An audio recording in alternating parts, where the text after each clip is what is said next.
Welcome to the Getting the Deal Done podcast. My guest today, very special guest, is Jim Eschweiler, the CEO of Top Pot Donuts here in Seattle. Jim is also a partner in the AIT group, which is about a dozen people that do outsourced work at various C-level functions for companies. Jim has a background in hospitality, having spent years with Starbucks and also Restaurants Unlimited. And interesting fact, Jim and I both are alums of Marquette University. So welcome, Jim. Thanks, John. I appreciate it. Happy to be here. So expand a little bit on your background and into how you got into hospitality and stayed in the hospitality. Yeah, it's funny. I think I first was exposed to hospitality back in our old neighborhood. We grew up not too far from each other back in Milwaukee. And my grandmother's house was that place where everybody was always there. There was food, there was drink, there was fun, there was noise and commotion. And so that element of people coming together to have an experience, to have fun was something that resonated with me from an early age. When I went through school, I actually started in accounting, and I didn't necessarily, I knew I didn't want to be an accountant long term, but was told, hey, it's great experience. And if you know finance, that's going to help you in whatever you end up doing. And was fortunate enough to bring the two together in 1995 when I got an opportunity at Starbucks. And so I was in an accounting finance function, but in this tremendous hospitality company that was growing rapidly. So it presented a lot of opportunities to grow, to learn, to take on experiences that you wouldn't have gotten if you were just applying from the outside with your resume. You got to do it because you were there and you could help make a difference. And so I'm just fortunate that sort of the two converged, and I've been able to make a career of having the finance accounting underpinning, but being in some great hospitality companies. Okay. I want you a couple lessons and insights you learned from Starbucks. And obviously it was a very fast growing company when you were there. Yeah, it's definitely the people. And I learned so much there. And I think literally every single day I draw off of something that I learned from working there. So it was tremendous in that regard. But so much of it just came back to people and all the famous stories of we're not in the coffee business serving people, we're in the people business. We just happen to be serving coffee. So building it around great people, number one. I think a culture of planning, number two, which maybe isn't what you think of from the outside, but we were so focused on 5-year plans and the 3-year plans, and felt like constantly we're doing annual plans and forecasting. And at the time, maybe I didn't understand the context, but as you kind of grow in your career, it's like, wow, what a discipline to be always looking ahead and always trying to anticipate and be ready for what's around the corner. So people, the focus on planning, and then this element of just from a culture or kind of value standpoint, just this belief that we can do anything we want to do. If we've got a plan and we've got people, sky's the limit, and we'll always find a way to make it happen. Okay. Now you've been involved with a turnaround or two. Yes.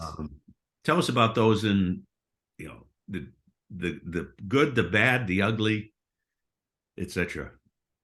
Right. The good is when you have a brand, or there's vestiges of a brand that still resonate. If you have that, there's an opportunity to build something back. And then the hard part after that is it's much the emotion as anything. Is if you're in a turnaround situation, it probably means you need to unplug things. You need to stop doing things that are losing money or aren't working. And when you have a brand or you're in this hospitality business, you don't want to disappoint. You have the emotional attachment to what you're doing. And so one of the hardest things is to close a location, to close a restaurant, to close a shop that's been in a neighborhood or that has memories and was around taking care of people. And it's a hard pull between the emotion of wanting to be there to provide these great experiences, and the discipline you need to say, hey, if we're providing those experiences, we're not going to afford to be able to do other things down the road. And so there's always that pull. and there's, I think, a huge need for communication when you're in rapid growth mode. Yeah, it's great to communicate, it's great to everybody on the same page, but there's an element of momentum that keeps people aligned or can keep people aligned. When it's restructured, when it's turnaround, there's a lot more noise, there's a lot more rumor, there's a lot more uncertainty and anxiety over, okay, what comes next? Are we gonna make it? Are we gonna be okay? And so the need for the internal communication to say, hey, here's what we're up against, here's the path forward, this is why we're doing what we're doing, I think is really critical. And that has to be at all levels of the organization. What can happen is if things make the news, or customers are wondering what's going on, then you've got frontline people that are getting questions from the outside. Hey, why are you doing this? Why are you doing that? That's an awkward position to put your team in. So the more everybody knows the full story, the context, and the goals, the more likely you're going to be to succeed, because that gives everybody a chance to be pulling in the same direction. Okay, great. Look, I'm going to change topics a little bit, and we're recording this about a week and a half before Christmas 2022. And tell us about Top Pot's Christmas specials.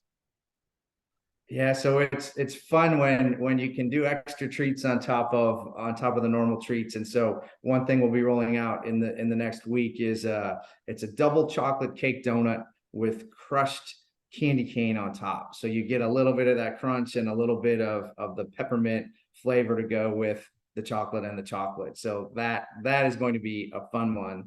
And then we also have a seasonal coffee. We roast all our own coffee in-house, which I think many people don't know. We have a seasonal holiday blend that just rolled out in the last couple of weeks, and it's a bit of a darker roast, a bit more wintry, kind of matching the weather versus our kind of a typical roast profile. But I really like it, and I think it brings out a great balanced kind of winter coffee. So excited about the seasonal donut and the seasonal coffee. Okay. So seasonal. Do you do things for other holidays like Valentine's Day or Halloween, uh, etc.? We do, and typically we'll run kind of two levels. So there'll be a seasonal flavor that might last for a month or two. So blueberry fritters in the summer, pumpkin donuts over the October, November months, and so a bit little longer lasting, a carrot cake in the spring around Easter time. So we'll have seasonals that run for 6 weeks or more, and then we'll have one-offs for just fun, surprise, and delight things for a given day. So something as ghoulish as we can be for Halloween, or something fun for Valentine's Day or Mother's Day. So there's kind of pop-ups, and then there's longer seasonal ones to supplement the core glazed old fashions and maple bars that everybody knows and loves. Yeah. Okay, great. So, and speaking of Top Pot, you've been there less than a year as CEO. Correct. Talk about what's going on there, your objectives, why you were brought in, all of that. Yeah, I was excited when I first heard of the opportunity, in part because they had been operating without an in-house CEO for a stretch, and had gone through the pandemic really just more in a little bit more survival mode and drifting. And so the opportunity to come in and really help reset strategy and rebuild systems and processes and help build was what was appealing, along with the brand, and knowing the brand and how it resonates in the Seattle area. Just presented a really fun opportunity. And a lot of coming in now has been the basics, where we are, and kind of one of the phrases I'll use a lot is facts before action.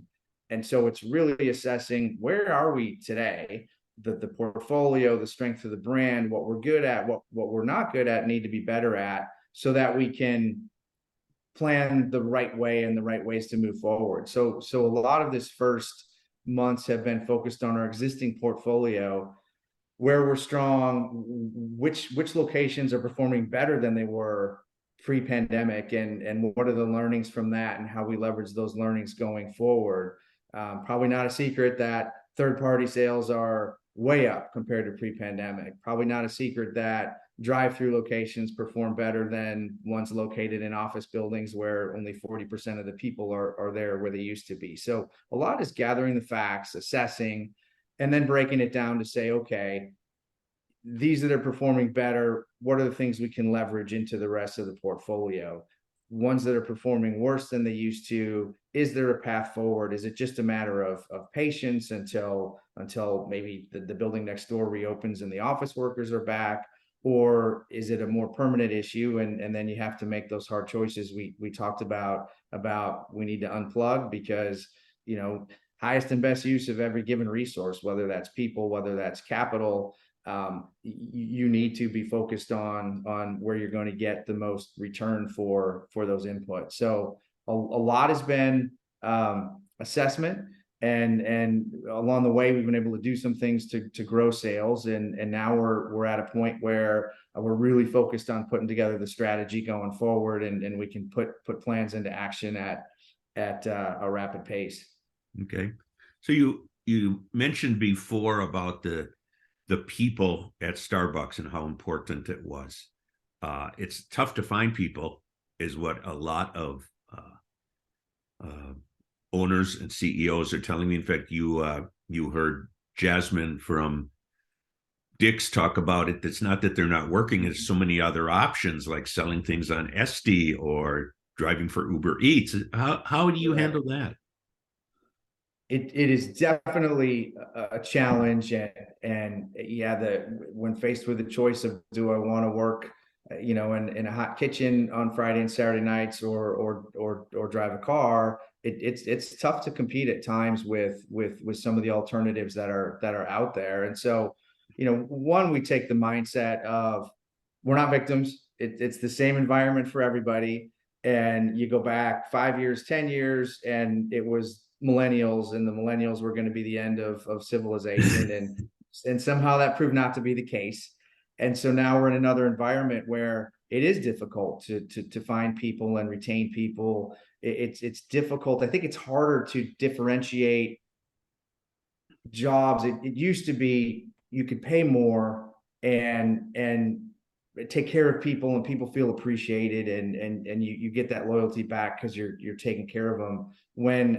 When now it's $22, $24 for entry level, it's really hard to manage that, never mind pay a premium on top of it. And so it's commoditized things in a way, because the money is kind of the same everywhere, versus, hey, we could pay more and attract people that way. So you really have to compete on what are the other attributes that you have. What are your cultures? What are your values? And I think generationally, there's some core things that are always the same, whether it's, forget the music that they like, or how they wear their hair, or the age old issues with the next generation coming up. There's still this element of, people want to feel like the work they do matters. People want to feel like they're part of something. People want to feel like someone cares about what they do and how they're doing it. And so that's the same, I think, through the generations. And so you set the compensation piece aside, which again is just, it's kind of the same for everybody. It's harder to differentiate there and say, okay, you got to differentiate on the human components, that what we do matters, and people appreciate the work that you do, and you're part of something bigger, and getting that chance to make someone smile, to make someone happy, is its own reward. And the paycheck, of course, is nice, and the paycheck is essential, but to be able to make people smile isn't the worst thing in the world. Yeah, you're right. I see that all the time in buy sell deals. The people are the important ones. The buyer wants them to stay, the seller wants them to keep their jobs, etc. So Yeah. your industry, I mean, Starbucks seems to make it clear they really are moving to, as many stores as possible have drive-through, given Yes. coming out of the pandemic. What do you see for donuts, coffee shops, and maybe I don't want you to give away any, strategic planning secrets, but eventual growth plans for Top Pot? Certainly the convenience component is a critical factor in how we grow going forward. And and it's both the drive-through and the ability to order in advance. So even if I'm going into the physical store, it's going to be ready for me. I'm not gonna have to wait in a line. I'll be able to just walk in and grab it and go. So continuing to invest in the technologies or the systems that enable that convenience is really important. And so we've done a lot with the third party services over the last year, and really huge growth year over year in that function. As we go forward, certainly the ability to do drive-throughs, or whether it's walk-up windows, anything to drive convenience is really critical. And that's, I think, a function of lifestyles in general. People are busy, but also a function of some permanent shifts that we have post pandemic. It's I think we're far enough out of it now. We know people aren't going back 100% 5 days a week across the board. There are some industries that are, some locations that are, but there are a lot more that they're not going in at all, or it's 3 days a week, or it's some fractional basis. And so when someone used to have 5 days a week and now they're 3 days a week, that's a 40% hit in your potential transactions in that location, just because the people aren't there. And so it's really morphed to, we've got to be to where the people are. We've got to meet them there with what they want. Maybe that's drive-throughs, maybe that's ordering apps and more order in advance. Maybe that's having the ability to show up in your office if you're not able to show up in our cafe. So I think that's going to be the number one thing going forward. And then it's also just not letting the bar slip as everybody's experiencing inflation. Everybody knows prices are going up, and so that's necessary. But at the same time, it increases the importance of keeping the bar high on execution. The last thing you want is people coming in and saying, boy, this isn't the same as it used to be. Oh, geez, and it costs more too. So people understand inflation, people understand prices go up, but boy, you can't mess with the experience, can't mess with the quality, or you're going to double disappoint, and that's a problem. And that's probably one of the number one things that drew me to Top Pot in the first place. Was it was clear as a customer they hadn't dumbed down the quality. You weren't walking into a cafe and getting a maple bar that was half the size that it used to be, and someone's trying to trick you. And so protecting and preserving quality in that experience is critical as you innovate to meet the people where they are going forward. That's really a good, your point there on the size of the maple bars is good, because I've been reading things and noticing things where all of a sudden packaging is smaller for the same price. And so that's a good philosophy. That's exactly, the cereal box is the same size and there's clearly less in it. It's so many products where you experience that. And as a consumer, I always find that insulting. Just don't try to trick me. Just tell me the price is up, but don't try to fool me, because I'm going to be unhappy on the other side when I figure it out. And always at the restaurants, we were faced with a heavy debt load and inflation on a lot of our inputs, and it was always, hey, we're going to charge more, but we're going to be loud and proud about it, because this is what we do, and we're not going to change who we are, what we do, just because it costs more or we have to charge more to do it. Well, Jim, thank you. I'm definitely going to go in and try your Christmas roast coffee, and I know my two granddaughters that live near us will love the double chocolate with the candy cane crushed on top donuts. Any parting comments?